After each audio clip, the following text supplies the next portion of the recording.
మీన రాశి వారికి ఈ వారం ఖర్చులు అధికంగా ఉంటాయి. పెట్టిన పెట్టుబడికి లాభాలు వస్తాయి. అలాగే ఖర్చులు కూడా రూపాయికి 20 రూపాయలు ఖర్చు అన్నట్టుగా ఉంటుంది. ఖర్చుల విషయంలో జాగ్రత్త వహించాలి. అయితే మీరు తీసుకున్న నిర్ణయాలు దృఢంగా ఉండాలి. ఏదో గడిచిపోతుంది, ఎలాగే వెళ్ళిపోదాం, ఇలాగే ఉందాం అనే ధోరణి కాకుండా ఒక స్థిరమైన నిర్ణయం తీసుకుని ముందుకు వెళ్తారు. అలాగే ఉండాలి.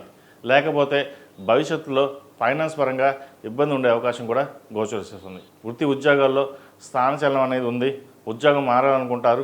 మారేటప్పుడు మంచి ఉద్యోగం బాగుందా లేదా, ఆ ఉద్యోగం స్థిరమైందా కాదా, ఎందుకంటే జీతం ఎక్కువగా ఉంటుంది, కంపెనీ ఏమో చిన్నగా ఉంటుంది. ఆ కంపెనీ మనకి సెట్ అవుతుందా లేదా, భవిష్యత్తులో కంపెనీ బాగుంటుందా లేదా అనే ప్రతి దాన్ని ఆలోచించుకుని నిర్ణయం తీసుకోవాలి. లేకపోతే ఇబ్బంది పడతారు. ఇది వీరికి ఏలినాడ్సే నడుస్తుంది కాబట్టి కొంతవరకు బాగున్నప్పటికీ ఫైనాన్స్ పరంగా, కెరియర్ పరంగా, ఎడ్యుకేషన్ పరంగా, ముఖ్యంగా జీవిత భాగస్వామితో విభేదాలు రాకుండా మాట లేకుండా చూసుకోవడం చెప్పదగిన సూచన.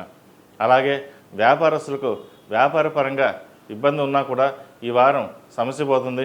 మంచి అవకాశాలు కలిసి వస్తాయి. రొటేషన్స్ బాగుంటుంది. రొటేషన్తో పాటు ఖర్చులు కూడా అలాగే ఉంటుంది.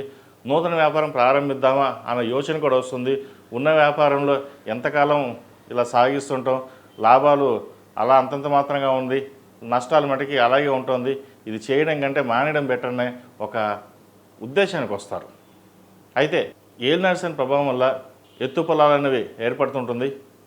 శని ధర్మబద్ధుడు, ధర్మానికి ప్రతీకగా ఉంటారు కాబట్టి ఆయన్ని అనుసరించి ప్రతిరోజు శని స్తోత్రాన్ని పఠించి ఆ పరమేశ్వరుడికి ఒక 108 సార్లు నామస్మరణ చేస్తే కొంతవరకు మంచి ఫలితాలు ఉంటాయి. అయితే మీరు చేసే ఆలోచన ఏదైతే ఉందో ప్రణాళికబద్ధంగా వెళ్ళండి. ఒకసారి ఏలినాడ్సన్లో నిదానంగా చేద్దాంలే, రేపు చేద్దాం, ఎల్లుండి చేద్దాం అనే ఆలోచన కూడా వస్తుంటాయి. ఎప్పటికప్పుడు పూర్తి చేసి ముందుకు వెళ్ళడం అని చెప్పదగినది. లేకపోతే నిదానంగా వెనకబడి ఉండడం కూడా ఉంటారు. కాబట్టి ఇటువంటి విషయాల్లో జాగ్రత్తలు తీసుకోవాలి. వివాహాది శుభకార్యాల విషయంలో ఘనంగా నిర్వహిస్తారు. డబ్బు ఇబ్బంది ఉండదు. ఆపత్కర పరిస్థితుల్లో మీకు రావాల్సిన ధనం చేతికి అందుతుంది. ఎప్పటి నుంచో కొనుగోలు చేద్దామన్నా లేదా అమ్ముదామన్న భూమి ఈ వారం అమ్ముడయ్యే అవకాశం గోచరిస్తుంది. అలాగే ఈ రాశిలో జన్మించిన విద్యార్థులకు కాలం అనుకూలంగా ఉంది. అయితే విద్యార్థులు ముఖ్యంగా ఎడ్యుకేషన్ మీద శ్రద్ధ వహించాలి. శ్రద్ధ తగ్గి ఉంటుంది. పెద్దల మీద గౌరవం తగ్గి ఉంటుంది. ఫ్రెండ్స్ ఎక్కువ అవడం వల్ల, వాళ్ళ సావాసాలు ఎక్కువ అవడం వల్ల కొన్ని మార్పులు ఎక్కువగా చోటు చేసుకుంటాయి. పెద్దవాళ్ళు చెప్పిన మాట మనకేంటి, మనం ఇండివిజువల్గా చూసుకోలేమా, వాళ్ళు మనం చెప్పేదేంటి, వీళ్ళు మనం చెప్పేదేంటి, మన ఫ్రెండ్స్ ఉన్నారు అనే ధోరణి ఎక్కువ ఉంటుంది వీరికి. ఇటువంటి ధోరణి నుంచి బయటకు వచ్చి ప్రాక్టికల్గా మన వాళ్ళు పెద్దవాళ్ళు ఎంత కష్టపడి సంపాదించి మనం చదివిస్తున్నారు అనే ఒక ధోరణితో మీరు ఉండాలి. అలా ఉన్నట్లంటేనే భవిష్యత్తు బాగుంటుంది. లేకపోతే ఇబ్బందికరంగా ఉంటుంది. 4 ఏళ్ళు చదివితే 40 ఏళ్ళు సుఖపడతారు. లేదా 4 ఏళ్ళు సుఖపడండి, 40 ఏళ్ళు కష్టపడతారు. అది ఏం చేయాలో మీరే నిర్ణయించుకోండి. ఎందుకంటే ఎడ్యుకేషన్ పరంగా ఎప్పుడైతే మనం డిస్టర్బెన్స్ చేసుకుంటామో కెరియర్ పరంగా ఇబ్బంది ఉంటుంది. అది చాలామందికి ఇప్పుడున్న విద్యార్థులు కావచ్చు, యువతలు కావచ్చు, ఎవరికి అర్థం కాదు. అది ఒక స్టేజ్కి వచ్చాక వాళ్ళకి అప్పుడు అర్థమవుతుంది. కాబట్టి భవిష్యత్తును దృష్టిలో ఉంచుకునే చెబుతున్నాను. దీని ద్వారా మంచి ఫలితాలు ఉంటాయి. చక్కగా చదువుకోండి. చదువుని అశ్రద్ధ చేయకండి. ప్రతిరోజు మేధా దక్షిణామూర్తి స్తోత్రాన్ని పఠించండి. మేధా దక్షిణామూర్తి రూపం మెళ్ళ వేయడం చెప్పదగిన సూచన. ఈ రాష్ట్రంలో నిర్మించిన స్త్రీలకు వృత్తి ఉద్యోగాల పరంగా, వ్యాపార పరంగా సానుకూల పరిస్థితులు గోచరిస్తున్నప్పటికీ మీరు అనుకున్న పనులు కొన్ని ఆగడం కానీ లేదా వెనక్కి వెళ్ళడం కానీ జరుగుతుంటుంది. మీరు ఎంతో అభిమానించే మీ వాళ్ళే మోసం చేసే అవకాశం కూడా లేకపోలేదు. వ్యాపార పరంగా ప్రతి ఒక్కటి క్షుణ్ణంగా పరిశీలించుకుని ముందుకెళ్ళడం చెప్పదగినది. అందరూ మన వాళ్ళే, మనల్ని మోసం చేయరు అని చెప్పి వాళ్ళకి మన సర్వస్వం వాళ్ళ చేతిలో పెడతారు. ఏవైతే ఉన్నాయో హక్కులు కావచ్చు, సంతకాలు కావచ్చు, ఏదైనా పెడతారు. తర్వాత వాళ్ళు మోసం చేసి వెళ్ళిపోవడం జరుగుతుంది. సో అటువంటి బాధపడే కంటే కొన్ని వ్యవహారాలు, కొన్ని విషయాలు ఎక్కడ ఉంచాలో అక్కడ ఉంచడం చెప్పదగినది.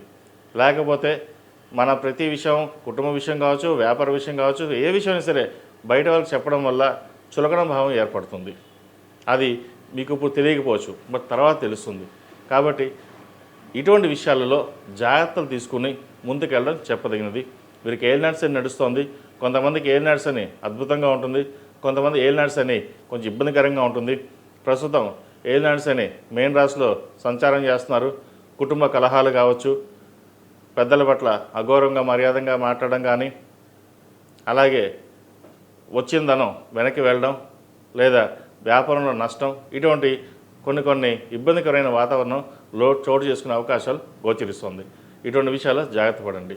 అలాగే ఈ రాశివారు ఏలినాటి శని నడుస్తుంది కాబట్టి 8 శనివారాలు శనికి తైలాభిషేకం చేసి అఘోర పశుపతి హోమం చేయించండి. అలాగే కాలభైరవ రూపుని మెల్ల వేసుకోండి. నరదిష్టి అధికంగా ఉంది. అలాగే ఏదైనా పని మీద బయటికి వెళ్ళేటప్పుడు ఆదివారం కానీ శుక్రవారం నాడు కానీ వెళ్ళండి, మంచి ఫలితాలు ఉంటాయి. ఈ రాశివారు ప్రతిరోజు ప్రతినిత్యం నవగ్రహ స్తోత్రాన్ని పఠించడం, అలాగే నల్ల నువ్వుల్ని దానంగా ఇవ్వడం చెప్పదగినది. ప్రతిరోజు ప్రతినిత్యం దుర్గాదేవి అష్టోత్తరం పఠించి కుంకుమార్చన చేసినట్లయితే మరిన్ని మంచి ఫలితాలు సంప్రాప్తిస్తాయి. ఈ రాశిలో జన్మించిన వారికి కలిసి వచ్చే సంఖ్య 8, కలిసి వచ్చే రంగు తెలుపు. ఈ పూజా స్టోర్ .in పసుపు కుంకుమ నుంచి దేవతా విగ్రహాల దాకా అన్ని రకాల పూజలు, వ్రతాలు, వివాహం, గృహప్రవేశం, హోమాది శుభకార్యాలకు కావలసిన పూజా సామాగ్రి అంతా ఒక్క క్లిక్తో మీ ఇంటి వద్దకే. నేడే ఆర్డర్ చేయండి మీ ఈ పూజా స్టోర్ .in లో. One stop for all puja needs.